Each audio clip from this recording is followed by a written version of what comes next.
Okay, masih lagi bersama saudara Yaakob, Rosli Yaakob, iaitu Setiausaha Sulit Kanan Timbalan Menteri Kewangan, dan juga saudara Hairul Riza Hayata, itu pengarah urusan kumpulan Hoptech Sdn Bhd. Okey, tadi kita bincangkan ada 30 syarikat yang insya-Allah disenaraikan dengan bantuan teraju. SCJB. Bantuan terutamanya bantuan post listing lah pasca penyenaraian. Apakah orang kata kriteria pemilihan 30 syarikat ini? Okey, terdapat beberapa kriteria yang perlu dipenuhi oleh syarikat-syarikat ini. Yang pertamanya ialah, yang penting mesti syarikat ini ialah Bumi Putra. Okey. At least 51% daripada shareholder merupakan Bumi Putra. Yang keduanya ialah syarikat apabila datang kepada skim Jejak Jaya Putra, kepada teraju, syarikat ini mestilah bersedia untuk dilistikan. Bersedia dalam erti kata mereka telah pun melantik merchant banker, mereka telah pun pergi ke SC untuk melihat sama ada mereka layak ataupun tidak, dari segi capital dan sebagainya, dari segi business, sustainability of business dan sebagainya. Kemudian dari segi sektor, any sektor, asalkan mereka layak dan memenuhi, mereka boleh dipertimbangkan untuk pergi listing melalui skim Jejak Jaya Bumi Putra. Dan sudah pastilah apabila kita mengatakan bahawa syarikat ini adalah syarikat Bumi Putra, mereka perlulah memenuhi dari segi management, dan pekerja-pekerja mereka perlulah majoritinya juga Bumi Putra. Tapi bukankah itu juga satu cabaran, kerana kalau kita lihat brain drain yang ada di Malaysia ni, susah nak cari orang-orang pakar melibatkan. Kalau macam syarikat Hoptech ni, syarikat regional knowledge based company, technology based company, susah sikit lah. Pasal ramai putra dapat kerja luar-luar negara. Ada juga dalam syarikat-syarikat ini yang mana seorang dua orang top manajemennya bukan Bumi, ada, memang ada. Tetapi seperti mana yang kita katakan bahawa matlamat skim Jejak Jaya Bumi Putra dan matlamat teraju ini ialah untuk meningkatkan equity dan pelibatan Bumi Putra dalam sektor ekonomi. Matlamat ini perlu tercapai. 30 syarikat itu menjelang dalam, itu sudah yang ada dalam senarai kita.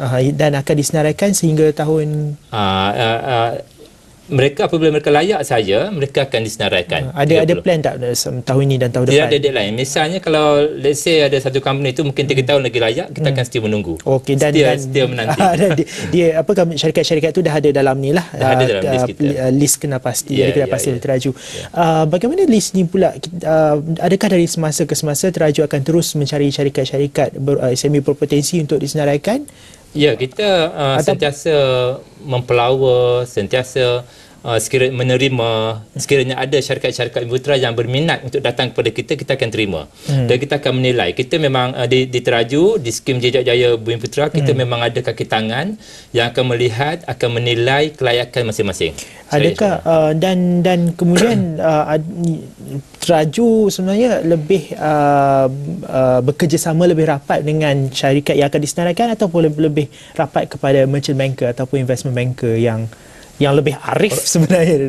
Okey, dalam konsep ini sebenarnya teraju bukan saja melibatkan diri dalam SCJB, tetapi teraju dalam overall sektor.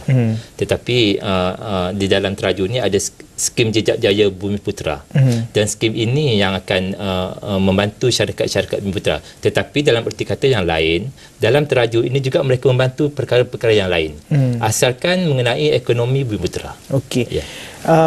Hoptech akan disenaraikan bila agaknya dalam tahun ni? We are kita akan submit our application kepada SE insyaallah this year, and then we're targeting sometime next year, either second quarter or third quarter of next year. Dan pendapat saudara Hairul, kenapa pentingnya bagi syarikat-syarikat Melayu, syarikat-syarikat milik Bumi Putra ini untuk disenaraikan? Well, pada pandangan saya personally, as a business owner, I think it's all about making sure there is going concern on the business. Kalau kita bina sesuatu business tu, kalau kita tak dapat, we cannot bring the necessary valuation. If it's not listed, then it's still there's no real value to it. So I think besides that, we have to also remember that in this era of globalization, and we have to actually compete. And by going public, you are actually able to raise funds. Your access to capital is a lot more better compared to if you were to remain private. So my advice to those out there is build something like we've been around for 15 years. Baru kita masuk di peringkat nak listkan company. So selepas 15 tahun. So I think it's not about keeping it to yourself. The moment you grow it, you should actually share it more with your staff. Ada mungkin juga macam seperti saya ada kebimbangan ya, bukan kebimbangan, hesitation, perasaan bimbang itu di kalangan syarikat-syarikat Bumi Putra yang sempat saya temui sepanjang saya bergelar wartawan perniagaan.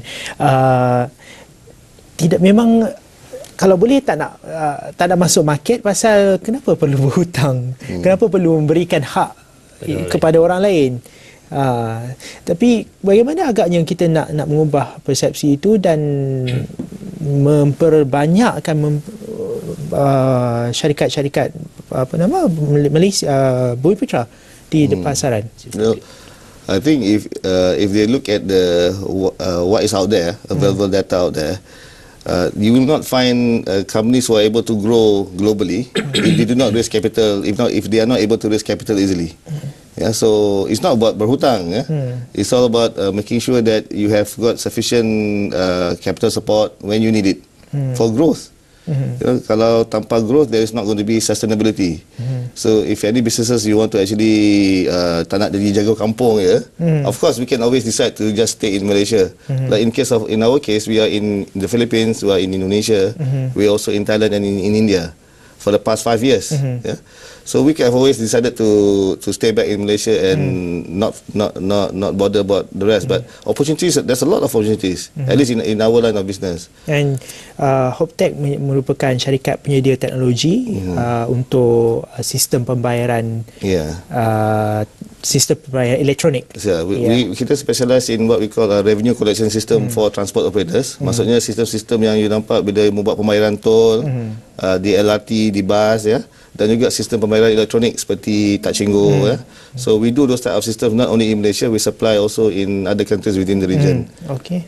Okey, kita sampai di sini saja masa kita ada. InsyaAllah kita akan terus bincang mengenai equity Bumi Putra dan bagaimana untuk kita meningkatkan daya saing Bumi Putra dalam bidang perniagaan dan juga ekonomi. Baiklah, perbincangan itu tadi Mahari Business Hour ni pada hari ini. Sebenarnya jangan hantarkan ke email sekian tertera. Saya Syafzan Johari. Assalamualaikum. Selamat. Terima kasih.